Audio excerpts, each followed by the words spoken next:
Because you people and 62 million other Americans are listening to me right now. Because less than 3% of you people read books.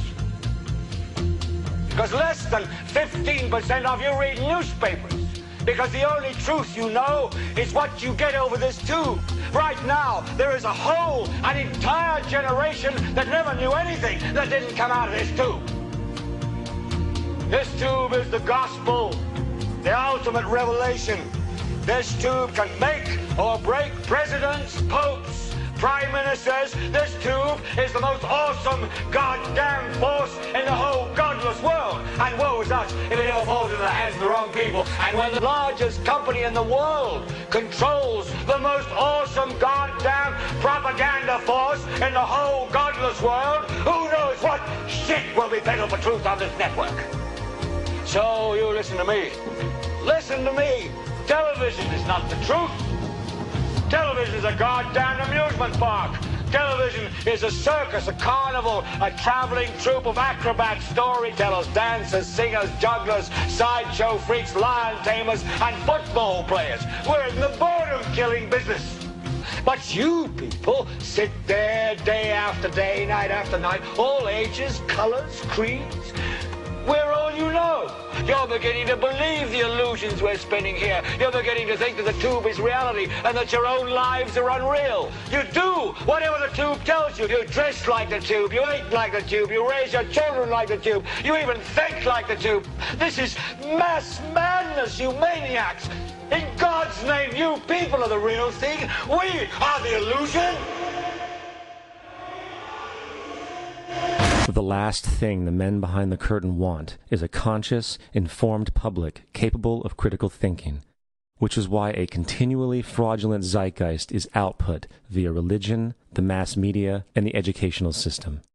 They seek to keep you in a distracted, naive bubble, and they are doing a damn good job of it. In 2005, an arrangement between Canada, Mexico, and the United States was made. This arrangement, unannounced to the public, unregulated by Congress, merges the United States, Mexico, and Canada into one entity, erasing all borders. It's called the North American Union, and you might want to ask yourself why you've never heard of this. In fact, there is only one mainstream reporter who has actually heard of and has had the courage to cover this issue. The Bush administration's open borders policy and its decision to ignore the enforcement of this country's immigration laws is part of a broader agenda.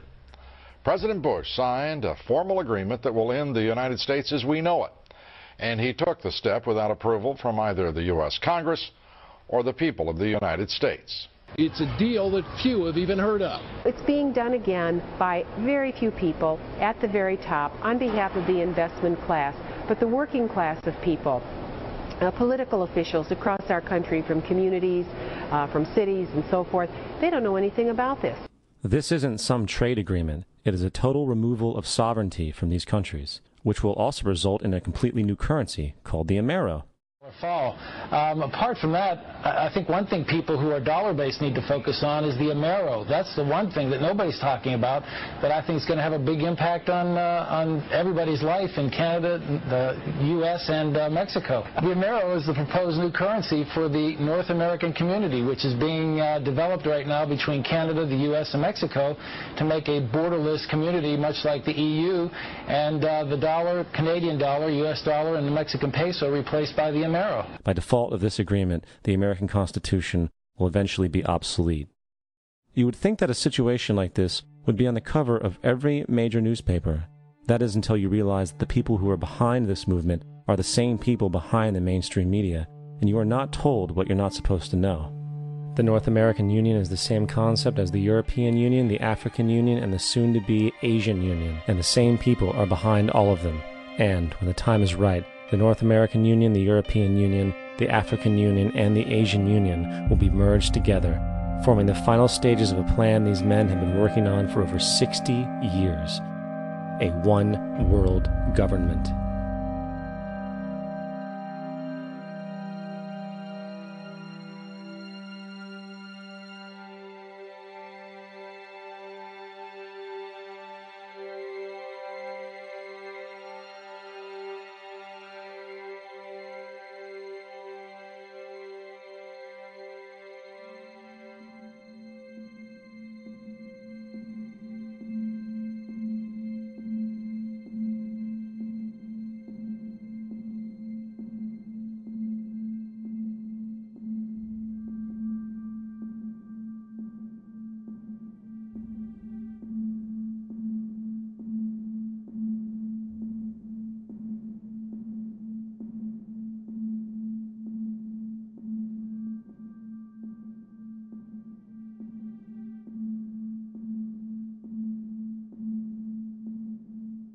one bank, one army, one center of power. And if we have learned anything from history, it is that power corrupts, and absolute power corrupts absolutely. This is Aaron Russo, a filmmaker and former politician. To his left is Nicholas Rockefeller of the infamous Rockefeller banking and business dynasty. After maintaining a close friendship with Nicholas Rockefeller, Aaron eventually ended the relationship, appalled by what he had learned about the Rockefellers and their ambitions. I got a call one day from an attorney woman I knew, and she said, would you like to meet one of the Rockefellers? I said, sure, I'd love to. And we became friends, and he began to divulge a lot of things to me. So he said to me one night, he said that there's going to be an event there, and out of that event, you're going to see we're going to go into Afghanistan, so we can run pipelines from the Caspian Sea. We're going to go into Iraq to take the oil and establish a base in the Middle East, and we're going to go into Venezuela and try and get rid of Chavez. And the first two they've accomplished. Chavez they didn't accomplish. And he said you're going to see guys going into caves looking for looking for people that they're never going to find. You know, he was laughing about the fact that you have this war on terror. There's no real enemy. He's talking about how by having this war on terror, you can never win it because it's an eternal war. And so you can always keep taking people's liberties away. And I said, how are you going to convince people that this war is real? He said, but the media. The media can convince everybody it's real. I mean, you know, it's just that you keep talking about things. You keep saying it over and over and over again, and eventually people believe it. You know, you created the Federal Reserve in 1913 through lies. You create 9/11, which is another lie. Through 9/11, then you're fighting a war on terror, and now all of a sudden you go into Iraq, which was another lie, and now they're going to do Iran. You know, and it's all one thing leading to another, leading to another, leading to another. Now, I would say, what are you doing this for? What's the point of this thing? You have all the money in the world you ever want. You have all the power. I said, you know, you're hurting people. It's not a good thing. And he would say, what do you care about the people for? Take care of yourself and you take care of your family. And then I said to him, what are the ultimate goals here? He said, the ultimate goal is to get everybody in this world chipped with the RFID chip and have all money be on those chips and everything on those chips. And if anybody wants to protest what we do or violate what we want, we just turn off that chip. That's right, microchipped. In 2005, Congress, under the pretense of immigration control and the so-called war on terrorism, passed the Real ID Act, under which it is projected by May 2008, you will be required to carry around a federal identification card, which includes on it a scannable barcode with your personal information.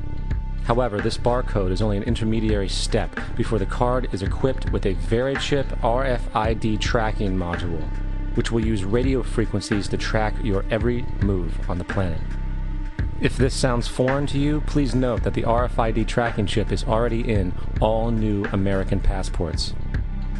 And the final step is the implanted chip, which many people have already been manipulated into accepting under different pretenses.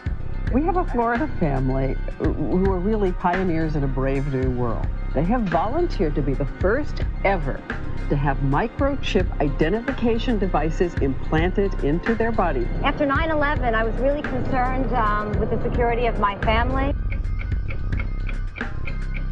I wouldn't mind having something planted permanently in my arm that would identify me. In the end, everybody will be locked into a monitored control grid where every single action you perform is documented. And if you get out of line, they can just turn off your chip, for at that point in time, every single aspect of society will revolve around interactions with the chips. This is the picture that is painted for the future if you open your eyes to see it. A centralized one-world economy where everyone's moves and everyone's transactions are tracked and monitored, all rights removed.